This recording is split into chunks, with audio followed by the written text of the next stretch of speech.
اسلامی قدروں کے پروگرام روشنی میں آج ایک ایمان افروز واقعہ آپ کے لیے پیش کر رہے ہیں۔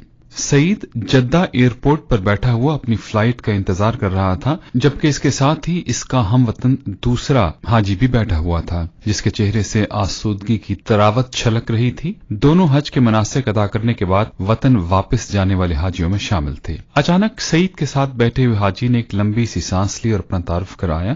میں بزنس مین ہوں اور الحمدللہ یہ میرا 10واں حج ہے۔ اللہ پاک کا میرے اوپر بڑا فضل ہے اور میں سمجھتا ہوں کہ ہر حج کے بعد مجھے رب کے زیادہ قریب ہونے کا موقع ملا ہے۔ اس کے بعد اس نے استفسارن نظروں سے سعید کی طرف دیکھا، گویا جواباً اس کے تعارف کا منتظر ہو۔ سعید مسکرا دیا اور بولا، بھائی میرے حج کا قصہ کچھ زیادہ ہی طویل اور گنجلک ہے، کیونکہ یہاں ہم انتظار کر رہے ہیں اور انتظار کے سوا کوئی چارہ نہیں، تو میں آپ کو اپنا قصہ بھی سنا دیتا ہوں۔ سعید خیالوں میں کھو گیا، گویا فیصلہ نہ کر پا رہا ہو کہ اپنی کہانی کو کہاں سے شروع کرے۔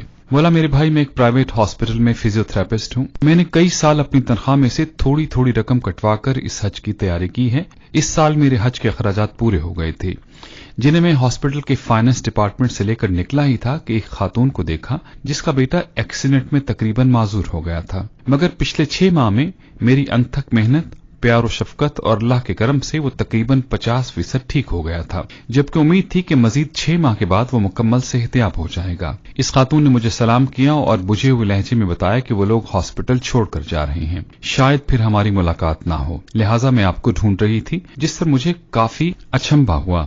مجھے لگا جیسے وہ میرے علاج سے مطمئن نہ ہو۔ کیا آپ میرے طریقہ علاج سے مطمئن نہیں ہیں؟ میں نے اس خاتون سے سوال کر ہی دیا۔ نہیں ڈاکٹر صاحب، ایسی بات نہیں ہے، آپ نے تو بچے کو ڈاکٹر کی بجائے باپ بن کر سنبھالا ہے، میرا تو رواں آپ کو دعائیں دیتا ہے۔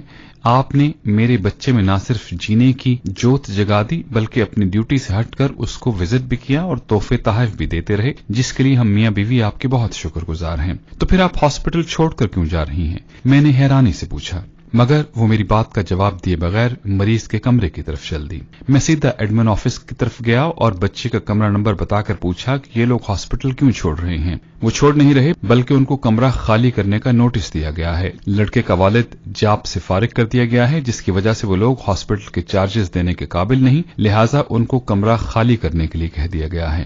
میں وہاں سے مینیجر صاحب کے آفس میں گیا اور ان سے درخواست کی کہ بچے کو علاج جاری رکھنے کی اجازت دی جائے، مگر میری بات ابھی پوری ہوئی ہی نہیں تھی کہ مینیجر نے نہایت روکھائی سے کہا کہ سعید، یہ ایک پرائیویٹ ہاسپٹل ہے، کچھ چیریٹی ادارہ تو ہے نہیں، یہاں وہی علاج کرا سکتا ہے جو اخراجات کی سکت رکھتا ہو۔ مینیجر کے 2 ٹوک جواب کو سن کر جو ہی میں مڑا تو میرا دایاں ہاتھ میری جیب سے ٹکرایا، جس میں حج کے پیسے رکھے ہوئے تھے۔ دفتر سے نکل کر میں نے آسمان کی طرف دیکھا اور کہا، اے اللہ، تو اچھی طرح جانتا ہے کہ مجھے تیرے گھر آنے کا کس قدر شوق ہے، اور اب جبکہ میرا خواب ایک حقیقت بننے والا ہے تو اس بچے کی زندگی کا سوال کھڑا ہو گیا ہے۔ اے اللہ، میں مجبور ہوں، مگر تو بے نیاز ہے، میں حج پر نہ آ سکا تب بھی مجھے اپنے فضل سے محروم مت کرنا۔ میں وہاں سے سیدھا اکاؤنٹس آفس میں آیا اور اس بچے کے اگلے 6 ماہ کے اخراجات جمع کرا کے اس کے ڈسچارج آرڈرز کو کینسل کرا دیا۔ الحمدللہ میرا دل سکون سے بھر گیا تھا، مگر حج پر نہ جانے کی کسک اپنی جگہ تھی۔ تو پھر آپ نے جب اپنے حج کے اخراجات اس عورت کے بچے کو علاج کے لیے دے دیے تو آپ حج پر کیسے آ گئے؟ عبدالباری نے بے چینی سے سوال کیا۔ میں جب گھر آ کر لیٹا تو حج کے مناسک کا ایک منظر میری نگاہوں میں گھوم رہا تھا۔ میں نے کئی بار بیت اللہ کا خیالی طواف کیا تھا، کئی بار لبیک اللہم لبیک کہتے مجمع کے ساتھ اپنی آواز ملا کر ان کا حصہ بن گیا تھا۔ پتہ نہیں کب میری آنکھوں سے آنسو بہنا شروع ہو گئے اور ان بہتے ہوئے آنسوؤں کے ساتھ ہی میں سو گیا۔